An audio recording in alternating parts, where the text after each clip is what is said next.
Iran Israel ನಡುವೆ ಸಂಘರ್ಷ ಕ್ಷಣದಿಂದ ಕ್ಷಣಕ್ಕೆ ಹೆಚ್ಚಳವಾಗ್ತಾ ಇದೆ. ಇರಾನ್ ಜೊತೆಗೆ ಕೈ ಜೋಡಿಸಿದ ಯೆಮೆನ್,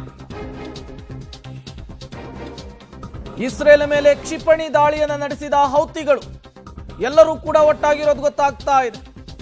ಇರಾನ್ ಇಸ್ರೇಲ್ ನಡುವೆ ಸಂಘರ್ಷ ಹೆಚ್ಚಾಗ್ತಾ ಇದ್ದ ಹಾಗೆ ಈಗ ಹೌತಿಗಳು ಜೊತೆಗೆ ಸಿರಿಯಾ ಬಂಡುಕೋರರು ಸೇರಿದಂತೆ ಹಲವರು ಕೂಡ ಈಗ ಇರಾನ್ನ ಬೆನ್ನಿಗೆ ನಿಲ್ಲುವಂತಹ ಕೆಲಸವನ್ನು ಮಾಡ್ತಾ ಇದ್ದಾರೆ. ನಿರಂತರವಾಗಿ ದಾಳಿಯನ್ನು ಮಾಡಲಿಕ್ಕೆ ಮುಂದಾಗ್ತಾ ಇದ್ದಾರೆ. ಇದರ ಪರಿಣಾಮ ಇಸ್ರೇಲ್ನಲ್ಲಿ 10 ಜನ ಸಾವನ್ನಪ್ಪಿರುವಂಥದ್ದು. ಇಸ್ರೇಲ್ನ ರಾಜಧಾನಿ ಟೆಲ್ ಅವೀವ್ ಅನ್ನೇ ಗುರಿಯಾಗಿಸಿಕೊಂಡು ದೊಡ್ಡ ಮಟ್ಟದ ದಾಳಿಯನ್ನು ಮಾಡಲಾಗಿದೆ, ಕ್ಷಿಪಣಿ ದಾಳಿಯನ್ನು ಮಾಡಲಾಗಿದೆ. ಮತ್ತಷ್ಟು ಡೀಟೇಲ್ಸ್ ಅನ್ನು ಕೊಡ್ತಾರೆ. ಇದೇ ವಿಚಾರಕ್ಕೆ ಸಂಬಂಧಪಟ್ಟಂತೆ ನಮ್ಮ ಪ್ರತಿನಿಧಿ ಮಮತಾ ನೇರ ಸಂಪರ್ಕದಲ್ಲಿ ಜಾಯ್ನ್ ಆಗಿದ್ದಾರೆ. ಮಮತಾ, ದಾಳಿ ಪ್ರತಿ ದಾಳಿ ಕ್ಷಣದಿಂದ ಕ್ಷಣಕ್ಕೆ ಜಾಸ್ತಿ ಆಗ್ತಾ ಇದೆ. ಈಗ ಇರಾನ್ನ ಬೆನ್ನಿಗೂ ಕೂಡ ನಿಲ್ಲುವಂತಹ ಕೆಲಸಗಳು ನಿರಂತರವಾಗಿ ಆಗ್ತಾ ಇದೆ.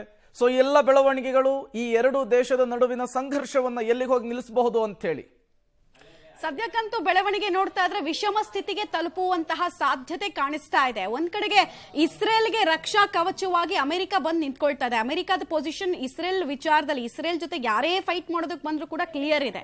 ಇಸ್ರೇಲ್ಗೆ ಅನ್ಕಂಡೀಷನಲ್ ಸಪೋರ್ಟ್ ಅನ್ನ ಅಮೆರಿಕ ಈ ಹಿಂದೆನೂ ಕೊಟ್ಟಿತ್ತು, ಈಗಲೂ ಕೂಡ ಕೊಡ್ತಾ ಇದೆ.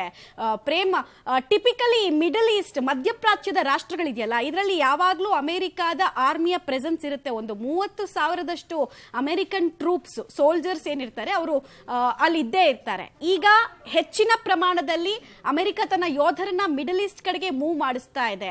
ತನ್ನ ನೌಕಾ ಪಡೆಗೂ ಕೂಡ ಹೈ ಅಲರ್ಟ್ ಆಗಿ ಮೆಡಿಟೇರಿಯನ್ ಸಿ ಭಾಗದಿಂದ ಈ ಕಡೆಗೆ ಅಂದ್ರೆ ವೆಸ್ಟ್ ಇಂದ ಈಸ್ಟ್ ಕಡೆಗೆ ಮೂವ್ ಆಗಿ ಅಂತ ಹೇಳಿದ್ದಾರೆ. ಆಲ್ಮೋಸ್ಟ್ ಎಲ್ಲ ಮಿಲಿಟರಿ ಇಕ್ವಿಪ್ಮೆಂಟ್ಸ್ ಅನ್ನ ಕೂಡ ಸಜ್ಜುಗೊಳಿಸ್ತಾ ಇದ್ದಾರೆ. ಅಂದ್ರೆ ಯಾವುದೇ ಕಂಡೀಷನ್ಗೂ ಕೂಡ ಶಸ್ತ್ರಸಜ್ಜಿತವಾಗಿ ನಾವು ನಿಂತ್ಕೊಳ್ತೀವಿ ಅನ್ನೋ ಸಂದೇಶವನ್ನ ಇಂಡೈರೆಕ್ಟ್ಲಿ ಕೊಡ್ತಾ ಇದ್ದಾರೆ. ಇರಾನ್ಗೂ ಕೂಡ ಅಷ್ಟೇ ಒಂದು ವಾರ್ನಿಂಗ್ ಅನ್ನು ಕೊಟ್ಟಿದ್ದಾರೆ. ನೀವು ಅಗ್ರೆಷನ್ ಕಡಿಮೆ ಮಾಡಲಿಲ್ಲ ಅಂತ ಅಂದ್ರೆ ನೀವು ಕಂಡು ಕೇಳರಿಯದ ರೀತಿಯಲ್ಲಿ ನಮ್ಮ ತಿರುಗೇಟ್ ಇರುತ್ತೆ, ಎನಿ ಫಾರ್ಮಲಿ ನಾವು ಕೊಡೋದಕ್ಕೆ ರೆಡಿ ಇದೀವಿ ಅನ್ನುವಂತಹ ಮೆಸೇಜ್ ಅನ್ನು ಕೊಟ್ಟಿದ್ದಾರೆ. ಇನ್ನೊಂದು ಕಡೆಗೆ ಇರಾನ್ಗೆ ಸಪೋರ್ಟ್ ಮಾಡಿಕೊಂಡು ಈ ಕಡೆ ಯೆಮೆನ್ ನಿಂದ ಹೌತಿ ಉಗ್ರರು ಕೂಡ ಇಸ್ರೇಲ್ ಅನ್ನು ಟಾರ್ಗೆಟ್ ಮಾಡಿದ್ದಾರೆ. ಹಾಗೆ ನೋಡೋದಕ್ಕೆ ಹೋದ್ರೆ ಇರಾನ್ ಎಲ್ಲಾ ಕಡೆಗಳಲ್ಲೂ ಫಂಡ್ ಮಾಡ್ತಾ ಇರೋದ್ರ ಪರಿಣಾಮವನ್ನ ನಾವು ಇವತ್ತು ಅವ್ರ ಜೊತೆಗೆ ಯಾರ್ಯಾರು ನಿಂತ್ಕೊಳ್ತಾ ಇದಾರೆ ಅನ್ನೋದನ್ನ ನೋಡ್ತಾ ಇದೀವಿ. ಹೌತಿ ಇರ್ಬೋದು, ಹೆಜ್ಬುಲ್ಲಾ ಉಗ್ರರ್ ಇರ್ಬೋದು, ಇವರೆಲ್ಲರಿಗೂ ಕೂಡ ಹಮಾಸ್ ಇರ್ಬೋದು, ಇವರೆಲ್ಲರಿಗೂ ಅಷ್ಟೊಂದು ಆರ್ಥಿಕವಾಗಿ ಸಂಪನ್ಮೂಲ ವೃದ್ಧಿ ಆಗೋದಕ್ಕೆ ಮೇನ್ ರೀಸನ್ ಇರಾನ್. ಅಷ್ಟೊಂದು ಮಟ್ಟದಲ್ಲಿ ಅವ್ರಿಗೆ ಫಂಡಿಂಗ್ ಆಗುತ್ತೆ. ಸೊ ಅವರೆಲ್ಲರೂ ಪೇ ಬ್ಯಾಕ್ ಮಾಡ್ತಾ ಇದ್ದಾರೆ ಇಸ್ರೇಲ್ ಮೊದಲೇ ಭೌಗೋಳಿಕವಾಗಿ ಹೆಂಗಿದೆ ಅಂತ ಅಂದ್ರೆ 7 ಮುಸ್ಲಿಂ ರಾಷ್ಟ್ರಗಳು ಇಸ್ರೇಲ್ನ ಸುತ್ತುವರೆದಿದೆ. ಸೊ ದೋ ಯಮನ್ ಜೊತೆಗೆ ಇಸ್ರೇಲ್ ಬಾರ್ಡರ್ ನ ಶೇರ್ ಮಾಡದೇ ಇದ್ರೂ ಕೂಡ ಇಸ್ರೇಲ್ನ ಒಳಗೆ ಸ್ಮಗ್ಲಿಂಗ್ ಮಾಡಿಸೋ ಕೆಲಸವನ್ನ, ಡ್ರೋನ್ಗಳನ್ನ ಸ್ಮಗ್ಲಿಂಗ್ ಮಾಡಿಸಿ ಅಲ್ಲಿಂದ ಆಪರೇಟ್ ಮಾಡಿಸೋ ಕೆಲಸವನ್ನ ಇರಾನ್ ಮಾಡ್ತಾ ಇದೆ. ಆಮೇಲೆ ಇಸ್ರೇಲಿಗೆ ಕಂಪೇರ್ ಮಾಡಿದ್ರೆ ಇರಾನ್ನ ವೈಮಾನಿಕ ಶಕ್ತಿ ಏನು ದೊಡ್ಡ ಮಟ್ಟದಲ್ಲಿ ಇಲ್ಲ, ಆದರೂ ಪ್ರತಿರೋಧವನ್ನ ತೋರಿಸೋ ಕೆಲಸವನ್ನು ಮಾಡ್ತಾ ಇದೆ. ಇವರು ರೈಸಿಂಗ್ ಲೈನ್ ಅಂತ ಇಟ್ರೆ ಅವರು ಪ್ರಾಮಿಸ್ ಥ್ರೂ ಔಟ್ ಅಂತ ಅವರದ್ದು ವಾರ್ ಕ್ರೈಗಳು ಅಥವಾ ಯುದ್ಧ ಘೋಷಣೆಗಳು ಶುರುವಾಗಿದೆ. ಅವರು ಕೂಡ ಆಪರೇಷನ್ಗೆ ಹೆಸರಿಟ್ಟಿದ್ದಾರೆ.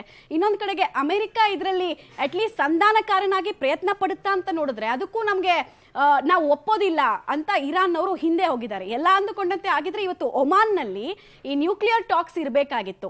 ಈಗ ಅಮೆರಿಕಕ್ಕೆ ಮತ್ತೆ ಇಸ್ರೇಲ್ಗೆ ಇರೋ ಭಯ, ಈ ಸ್ಟೋರಿಯ ಬ್ಯಾಕ್ ಗ್ರೌಂಡ್ ನಿಮ್ಗೆ ಹೇಳ್ಬಿಡ್ತೀನಿ ನಾನು.